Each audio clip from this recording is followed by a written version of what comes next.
नमस्कार, स्वागत है आप सभी का हमारे इस YouTube चैनल पर। तो दोस्तों, आज की इस वीडियो में हमारे सामने प्रस्तुत होगा कक्षा 10 की हिंदी का एक मॉडल पेपर। मॉडल पेपर नहीं, पिछले वर्ष का प्रश्न पत्र है, जिसे इस वीडियो में हम समझने का, उसकी संपूर्ण व्याख्या को देखने का प्रयास करेंगे। तो मॉडल पेपर अत्यंत उपयोगी होता है, जिसे देखने से आप लोगों को पेपर का पैटर्न पता चल जाता है। और जैसा कि हमने बताया कि यह पिछले वर्ष का प्रश्न पत्र है, तो इस प्रश्न पत्र को देखने के बाद आपको आइडिया लग जाएगा। और अधिकतर होता यह है कि पिछले वर्ष के प्रश्न पत्रों में से भी प्रश्न जो है उठा लिया जाता है, तो उस दृष्टि से भी ये वीडियो आप लोगों के लिए उपयोगी हो सकती है।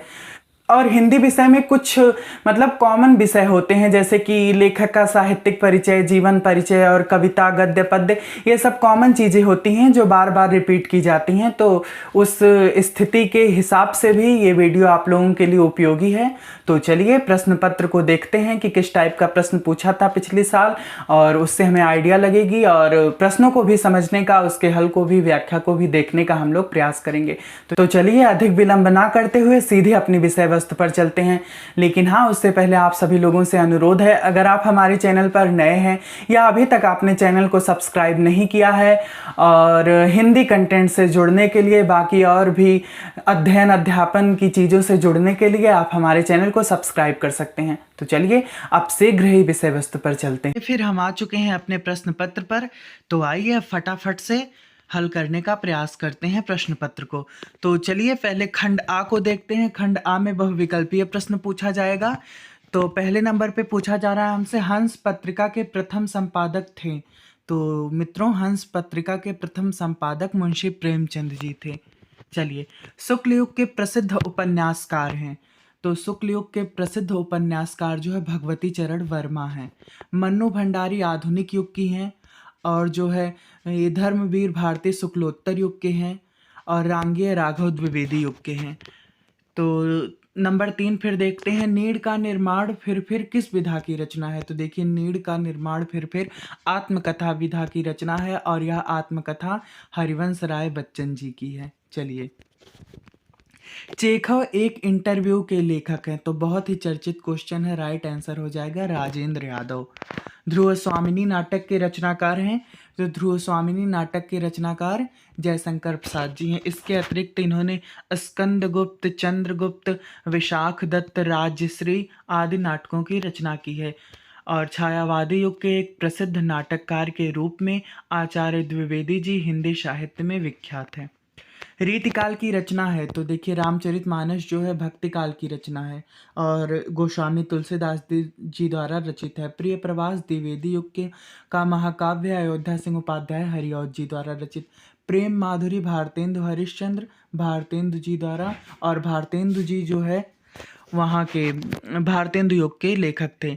चलिए, फिर राइट आंसर हो जाएगा रामचंद्रिका, केशव दास द्वारा रचित है, और यह रीतिकालीन कवि थे केशव दास जी। चलिए फिर आगे 7वां नंबर देखते हैं। 7वें नंबर पे पूछा जा रहा है, तार सप्तक का प्रकाशन वर्ष है। तो तार सप्तक का प्रकाशन वर्ष 1943 है, और इसके संपादक कौन थे? अज्ञेय जी, सच्चिदानंद हीरानंद वात्सायन अज्ञेय। यह भी प्रश्न बहुत चर्चित है, पूछता है, ध्यान रखिएगा आप लोग। लोकायतन के रचनाकार कौन है? तो लोकायतन के रचनाकार जो है सुमित्रानंदन पंत जी हैं। पल्लव युगवाड़ी भी इन्हीं की रचना है। बहुरी अकेला के रचनाकार हैं। तो बहुरी अकेला के रचनाकार अशोक वाजपेयी जी हैं। राइट आंसर हो जाएगा ऑप्शन नंबर ए। रीतिकाल किस समयावधि में माना जाता है? तो 1643 से 1843, और 1843 के बाद आधुनिक काल प्रारंभ हो जाता है।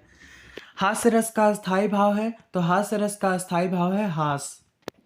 चलिए फिर आगे देखते हैं नंबर 12, जहां पर उपमेय की किसी उपमान से गुण धर्म के आधार पर समानता।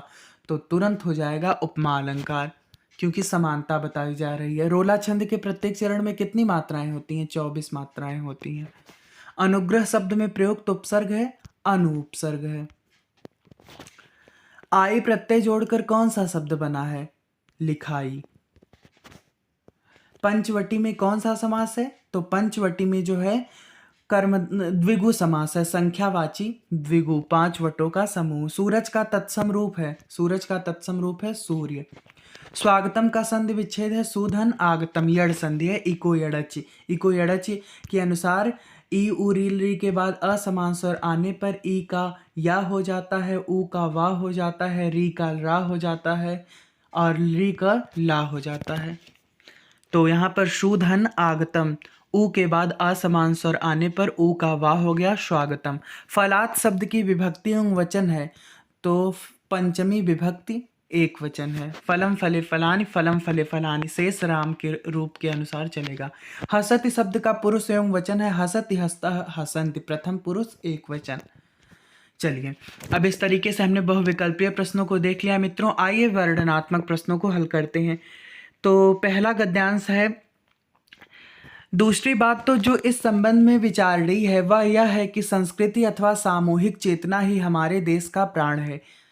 तो यह जो है भारतीय संस्कृति से लिया गया है और इसके लेखक इसके लेखक जो है राजेंद्र प्रसाद जी हैं। तो संदर्भ आप लोग लिख लेंगे। चलिए व्याख्या को देखा जाए। कह रहे हैं कि इसी नैतिक चेतना के सूत्र से हमारे नगर और ग्राम, हमारे देश और संप्रदाय, हमारे विभिन्न वर्ग और जातियां आपस में बंधी हुई हैं। किस नैतिक चेतना से? वह यह नैतिक चेतना है कि संस्कृति अथवा सामूहिक चेतना। हम जैसा कि आप लोग जानते हैं भारत में अनेक जाति, अनेक संप्रदाय, अनेक धर्म के लोग रहते हैं, फिर भी सब लोग मिलकर भारतीय हैं और यही जो सामूहिक चेतना है वही हमारे देश की संस्कृति का प्राण है।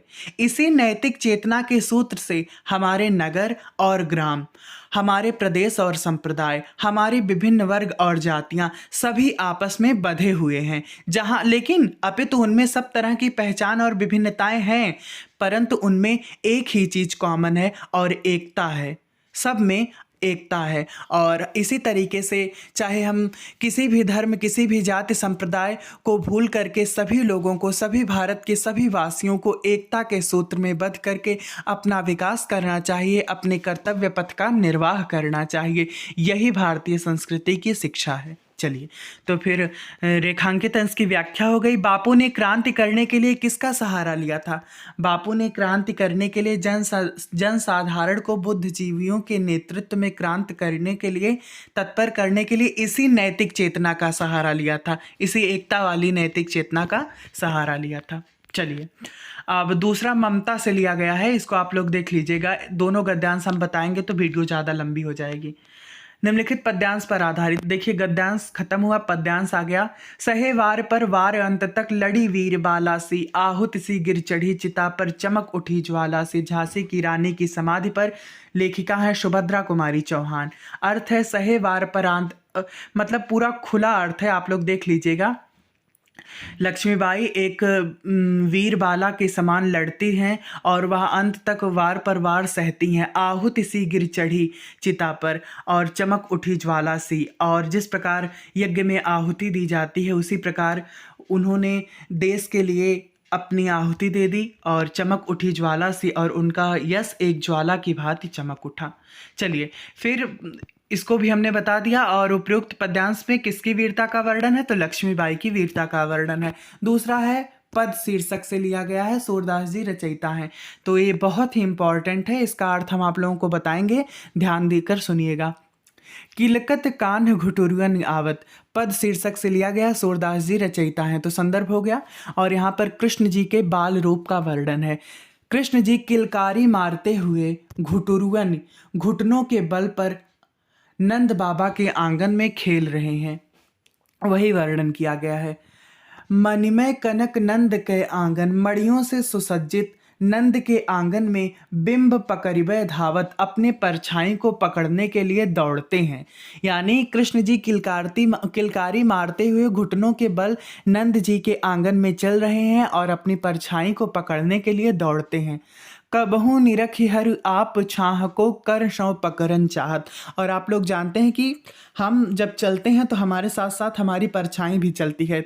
तो उसी प्रकार बाल कृष्ण जो हैं अपनी छाया को जब देखते हैं तो कर यानी हाथों से उसे पकड़ना चाहते हैं।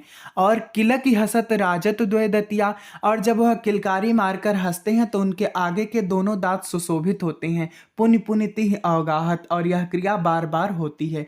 कनक भूमि पर कर पग छाया, उनके जो है सोने से सुसज्जित आंगन में जब कर और पग, हाथ और पैर की कृष्ण जी की छाया पड़ती है, यह उपमा एक राजति, तो वह उपमा देने योग्य है। करि करि प्रतिपद प्रतिमा निबशुधा। अब देखिए कैसी उपमा दी गई है।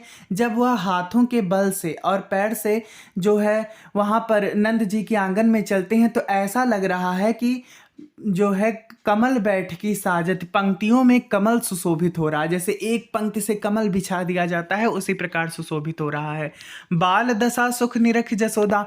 और यह बाल दशा को देख करके यशोदा जी वात्सल्य सुख का अनुभव कर रही हैं। पुनि पुनि नंद बुलावत, और बार बार नंद राय को बुलाकर, नंद जी को बुलाकर यह दृश्य दिखा रही हैं। अचरा तर लय ढाक सूर्य के प्रभु को दूध पियावती। और सूरदास जी कहते हैं कि आंचल के नीचे छुपा करके यशोदा जी कृष्ण जी को दुग्धपान करा रही हैं। तो बहुत ही इम्पॉर्टेंट पद है, इसी वजह से थोड़ा समय लगा, लेकिन हमने जो है अर्थ बताया आपको। और ध्यान दीजिएगा आप लोग, ये परीक्षा में आ सकता है। चलिए, हो गया सब। किसकी बाल क्रीड़ाओं का कवि ने वर्णन किया है? तो बाल कृष्ण यानी कृष्ण जी की। चलिए, और फिर संस्कृत गद्यावतरण है, तो पहला प्रबुद्धो ग्रामीणा से लिया गया, दूसरा वाराणसी से। ऊपर हम अर्थ बता देने। वाराणसी अत्यंत विख्यात प्राचीन नगरी है।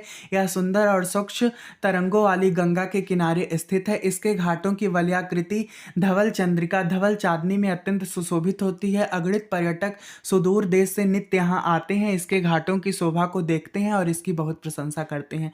वीडियो ज़्यादा लंबी ना हो, इसलिए हम शॉर्ट में बता रहे हैं, जल्दी जल्दी। चलिए मित्रों, और फिर संस्कृत गद्य खत्म हुआ। संस्कृत पद्यांश, तो यह जो है वीरा वीरेण पूज्यते से लिया गया है। उत्तर में समुद्र जिसके है और दक्षिण में हिमालय है, और वह भारत देश है, और हम सब उसकी संतान है, भारतीय के नाम से विख्यात हैं। अर्थ हो गया यह। माता गुरुतरा भूमि यच्च युधिष्ठिर संलापः। तुरंत आपके मन में आ जाना चाहिए, जैसे ही थोड़ा सा आप लोग देखें, यही होती है अच्छी तैयारी की पहचान। तो माता जो है पृथ्वी से महान है, और पिता जो है आकाश से ऊंचा है, मन वायु से शीघ्र है, चिंता जो है तिनके से भी हल्की है। ठीक है, इस तरीके से हमने देख लिया सब प्रश्न पत्र। अंतिम क्षेत्र में हम लोग प्रवेश कर चुके हैं। आगे है स्वपठित खंडकाव्य के आधार पर। तो खंडकाव्य आप लोगों को पढ़ना, ये सब आपके क्षेत्र की चीज़ें हैं। हमको जो बताना चाहिए था हमने बता दिया। तो ये भी बता दे रहा हूँ कि देखिए, या तो खंडकाव्य में नायक का चरित्र चित्रण पूछा जाता है, या खंडकाव्य की कथा वस्तु। तो कथा वस्तु थोड़ा ब्रॉड हो जाती है, तो आप लोग चाहें तो नायक का चरित्र चित्रण ही याद कर सकते हैं। चलिए, वैसे कथा वस्तु भी पढ़ लेनी चाहिए, क्योंकि बार बार यही नहीं होता है कि हम सिर्फ परीक्षा के लिए पढ़ाई करें, हम लोग ज्ञान के लिए पढ़ते हैं। तो कथा वस्तु भी आप लोग ज़रूर पढ़ लीजिएगा। चलिए, ठीक है। तो जिले के हिसाब से, जिस जिले में आप निवास करते हैं, वहाँ पर जो भी खंडकाव्य लगा होगा वो आप लोग पढ़ लीजिएगा। आगे फिर ये सब आपका काम है। जीवन परिचय है गद्य और पद्य साहित्य से, तो ये जीवन परिचय भी आप लोग देख लीजिएगा, बुक से, सीरीज से, कहीं से भी। और संस्कृत का किन्हीं 2 प्रश्नों का उत्तर, तो कोशिश करते हैं कि सब प्रश्नों का उत्तर हम दे दें। तो अलछेन्द्र का आसीत सिकंदरः, चंद्रशेखर स्वनाम किम अकथयत आजाद, और सुख नाम उत्तमम किम सात। सुख में उत्तम क्या है? संतोष है, तुष्टि। भारतीय संस्कृतः का संगम स्थली सर्वमतावलंबिनाम संगम स्थली, कुत्र मरणम मंगलम भवति काशी। 5 तैयार कर लीजिएगा आप लोग। 2 प्रश्न का उत्तर देना है। निम्नलिखित विषयों में से किसी एक विषय पर निबंध लिखना है, तो आप लोग देख लीजिएगा, सीरीज से, बुक से, कहीं से भी। तो मित्रों, इस तरीके से हमने संक्षिप्त रूप से ही, लेकिन पूरे प्रश्नों को हमने हल किया है, पूरे प्रश्न पत्र को। तो उम्मीद है कि आप लोगों की इस वीडियो के माध्यम से मदद हुई होगी। और इसी तरीके के और कंटेंट को पाने के लिए, आगामी बोर्ड परीक्षाओं से संबंधित अध्ययन अध्यापन से जुड़ने के लिए आप हमारे चैनल से जुड़ सकते हैं, उसे सब्सक्राइब कर सकते हैं। इतने समय तक मित्रों हमारे साथ बने रहने के लिए आप सभी लोगों का बहुत बहुत धन्यवाद। और हाँ, वीडियो के दौरान यदि मुझसे कोई गलती हुई होगी तो मुझे क्षमा कीजिएगा। ठीक है, फिर मिलते हैं किसी अगली वीडियो में। बहुत बहुत धन्यवाद। नमस्कार।